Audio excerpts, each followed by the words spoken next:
the message this week came in a very unusual way. It's very interesting to combine two such, contrasting subjects. War and flowers. That's what came in, war and flowers. And I was like, okay, that here you go again. Really? What are you talking about? So as I dived into this subject, I wanted to, first touch upon the energies that we are experiencing,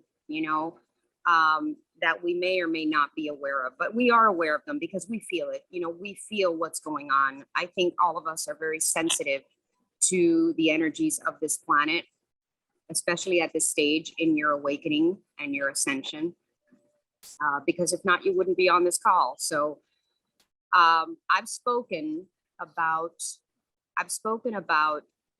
the 3D matrix that we live in, right? I think that, hi Lourdes, some of you guys have maybe heard that class that I spoke about 3D versus 5D and what all that's about. I'm not sure, but I'm going to just recap really quickly. We are in a state and a process of ascension ourselves, but our planet is also in a state and process of ascension. Okay.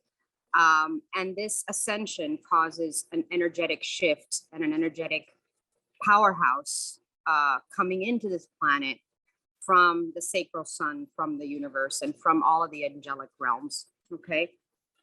Helping us on this journey of ascension. Okay. I believe we all know that we've experienced the two craziest years probably that we've ever have being here on this planet with COVID. And we keep being tested. And the other word that came in, by the way, was endurance. So what does flowers have to do with anything? And I felt that the reason that they were saying flowers, was because of their symbolism and because of giving us a tool to focus our attention on something that is beautiful, something that has no other purpose, although they have many purposes after I've read into it more. But what I'm saying is then to cause us to feel love, to cause us to feel love. And that is especially important at this time, because we've experienced 2 years of what our collective consciousness can create and how connected we really are as human beings. Nothing allowed us to experience that more personally, I believe, than COVID, right? Because I've always said that what is occurring and what we're creating and experiencing collectively as well as individually is happening for us, not to us, right? I've said this many times. Everything that shows up in your reality is happening for you, not just to you, okay? And if you believe that the universe is a friendly place, which I believe it is, okay, then you need to focus your attention on what it is that this is bringing to us to grow from. So why, on the heels of 2 years of COVID, are we now collectively, as a global citizen, experiencing something as horrific and negative as war, right? Why? Does anybody have an insight as to why that would be? Does anybody want to chime in? Have you ever stopped to think about it? Why? Is it because of fear? Fear? They want us to experience fear instead of love? Actually, that is the point. But like Abraham Hicks says, that everything offers us contrast, right? So that we can choose what we would like to think about, take action on, and believe, correct? So this is additional. We still have not learned. I mean, when we had 1 year of COVID, right? We still weren't ready to believe that we are global citizens, right? That everything is connected, that we are all connected. So we got another year, right? Let's do this again here. Let's try and let's get our lessons better. It's kind of like, you know, we didn't pass the grade and now we're going to go for another run, right? And this is another beautiful whammy in that direction. It's whatever happens on the other side of this planet is happening to us as well. Okay? It's not just about what we're experiencing, even though we are in our own bubble. And I've always said this, we are in our bubble of experience for ourselves, right? We create whatever is showing up in our personal reality, but we are also collectively creating. Okay. So guess what? Isn't it interesting that all of a sudden you don't even hear about COVID anymore? Right? Has, you know, it's almost like poof, the bubble of COVID ended, right? Where just 6 months ago, we were like freaking out. And now that doesn't exist anymore, right? Now what has taken over is the war. I find that extremely fascinating because it's whatever we focus our attention on that we create. Take a moment and let that sink in. Everything that comes in, what you choose to focus on is what shows up. So this war is the last hurrah of this huge masculine energy of fear. Okay, that's what it is. And we're dealing with it collectively because immediately, even on an economic level, immediately we were affected, right? Gas prices went up, right? We immediately were experiencing that we can't, all things stopped. Like for at least 2 weeks, anything that was coming from Europe was in chaos, right? So what does that mean? And what emotions does that bring out in us? And what does that bring to your consciousness? You're right, Lily. It's about whether we choose to be in fear or whether we choose to be in love. Okay? And therein is the symbolism of the flowers. Because flowers represent good morning, Leo. Flowers represent such beauty, peace, harmony, love. They're used in every situation that we can imagine to produce the energy of love. Have you noticed? Like we use them at all the rituals. We use them for gifts of love. We use them for everything from baptisms to weddings to romantic situations to brightening our day. I mean, you walk into the grocery store and you see that huge bed of flowers. That is the first thing that you walk into. And what does that produce in you? It produces a smile. It elevates you, right? And you know why they do that? Because they have absolutely no resistance. They don't create any resistance in you. I'll be challenged for anyone on this planet to look at a flower and not experience love. Think about that for a moment. When we see flowers, and it's funny because I play this game with my granddaughters, and today it's so symbolic because they're at this age where they're starting to talk and they're starting to like be so curious about anything. And Carlos and I try to get home and give Ophelia a break for a few minutes from the little rugrats, and we stick them in the stroller and we walk through our neighborhood, right? We walk through our neighborhood, but when I walk through our neighborhood with them in the stroller, we play this game of searching for flowers, right? And it's amazing how he and I will walk our neighborhood without them. And we're not paying attention to the flowers.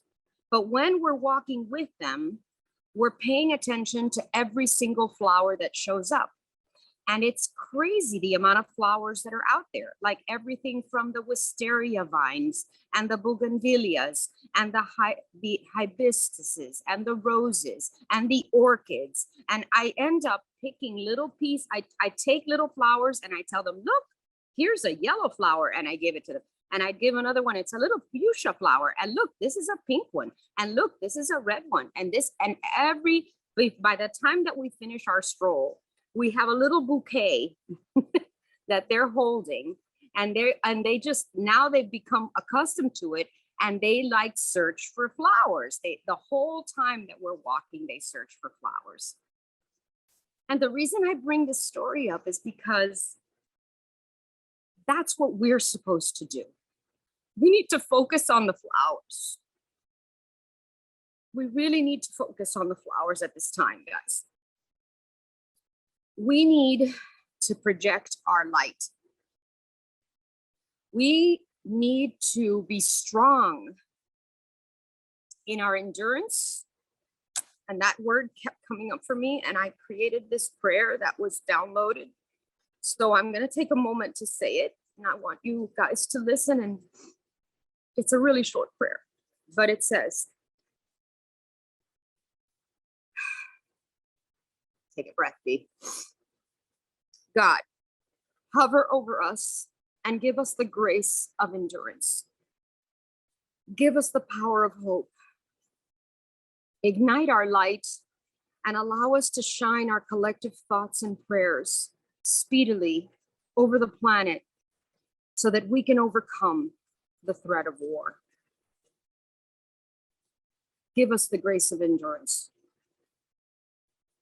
Give us the grace of hope.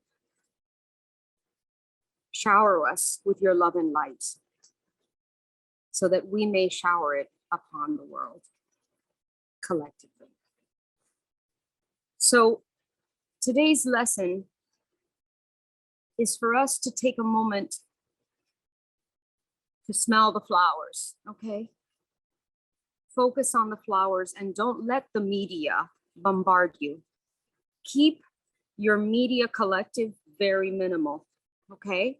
Know that it's happening. And if you really want to do something, there's so many things we can do. In fact, not only should we pray for the Ukrainians, we should pray also for the Russians, because I know in my heart that they are not on board with this, okay? This is an expression of a huge ego and power, and there's no other purpose than to establish fear, okay? Because it doesn't make any sense, does it? And what's interesting to me is that in other times, we probably as a planet, as citizens of other countries, probably would have said, okay, it's time to fight, right? It's time to go out there and just like collectively create a world war, right? But I don't believe that that's the energy that I'm feeling. I'm feeling a sense of, how could this possibly be happening? This is unthinkable at this moment in our awakening. Do you feel that too? I think we all feel this. And there's a degree, I know, of helplessness, right? There's definitely a degree of helplessness inside of us because we feel that what can we do, right? What is it that we can do? And I'll tell you what the message was that we can do. The message is to hold our ground, to stay strong in our convictions of love, to understand that there is hope, to understand that this is just the last hurrah of the expressions of a dying age and a dying time. That this is no longer what we will be experiencing on this planet because we will not allow it. And you know why we need to collectively be in that state of endurance and strength? Because no one can push that button that can annihilate us. We need to hold the light. We need to hold the light. I personally kept getting the messages of roses. And roses, as you know, especially with Nancy, because you know how the roses, and it's funny because I've never been like the kind of person that just says, oh, I don't reach for roses when I go to buy a bouquet, right? It's just not my thing. I don't know why. But yet, ironically, roses keeps coming up for me all the time. And I had to look up what's roses. And I'm going to share this with you afterwards. It's like symbolism of flowers from A to Z, which I didn't even know that all of them, not just the rose, but connects to a different chakra, which that was an interesting lesson for me. So the rose flower, the ever beautiful rose, is everlasting beauty and love. Layers and layers, and this is what I was loving, layers and layers of new beauty and love waiting to be revealed. This is the symbolism of the rose, waiting to be revealed. Think about that. So our love is waiting to be revealed. It's the ultimate state of resurrection. This is where we are. In fact, as I searched the symbolism of flowers, I ran into this really interesting thing called the Rose of Jericho. And the Rose of Jericho is used in rituals and mysticism, and it's similar to resurrection fern. Have you guys ever seen a resurrection fern? A resurrection fern is those dried little ferns that are on oak trees on their trunk. You've seen them, but they look brown, they look dead, right? Until a rain or something wets them. And the moment that they get wet, they come back to life as if they were perfectly fine the whole time, right? So I was like, wow, how crazy is that? That Rose of Jericho is similar to a resurrection fern. And in my heart, I really feel that we are seeing an expression of death. This is what we see right now. In our reality, we have this expression of death. But in my heart, I know that we will resurrect. That we think that there's no hope, but that's not true. That the spring will come and that we will resurrect the beauty and love that we deserve together as one. And that this is one more year of symbolism showing us how connected we are. We need to learn this lesson, folks. We need to understand that there is no such thing as me without you, or you without me. And until we learn this lesson, we will be continued to be given the test. And this test will continue over and over again until we pass and go to the next grade of ascension and lift this earth to the 5D realm where it deserves to be. So when I thought about the rose too, I thought about a rose bud. And in fact, the only flower that they talk about in 3 different ways on this chart is the rose. So it says there's many roses with as many meanings And usually the color of the rose gives it its special meaning. And the rose in every way is attuned to the heart chakra. So I invite you all to use your rose oils, if you have them, as much as you can. Use your rose quartz to meditate.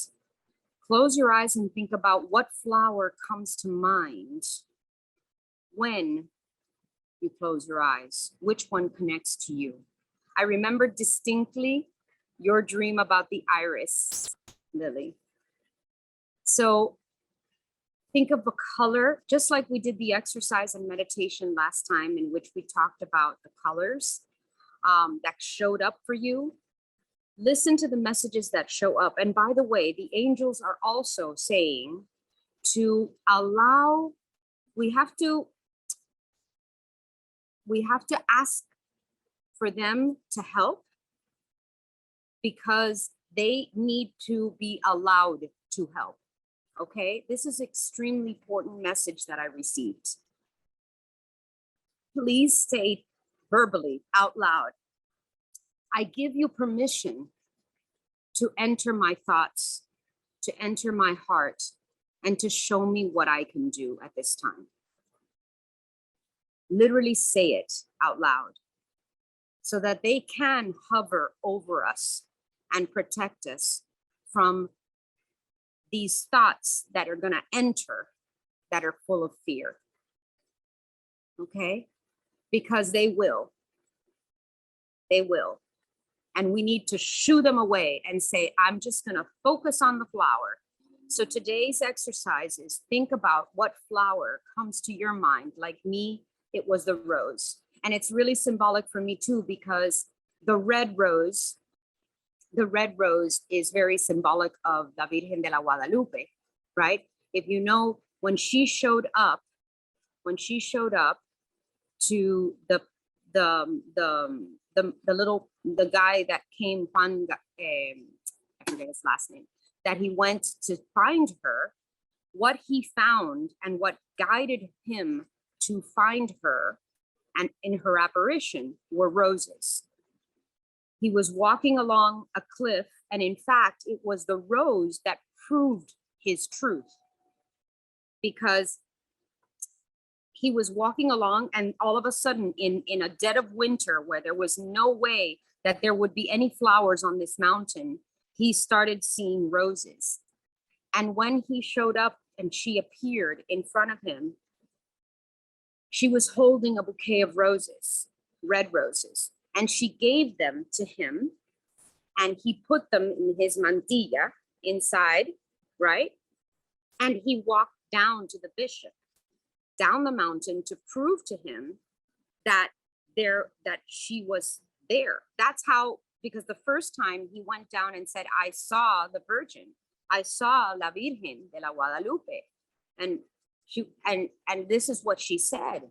I'm here to protect all of you indigenous peoples that are not, that's why she's the symbolism of the Latin Americas, because she was able to protect them and to give them strength, because, you know, the Catholic Church did not, you know, believe in that.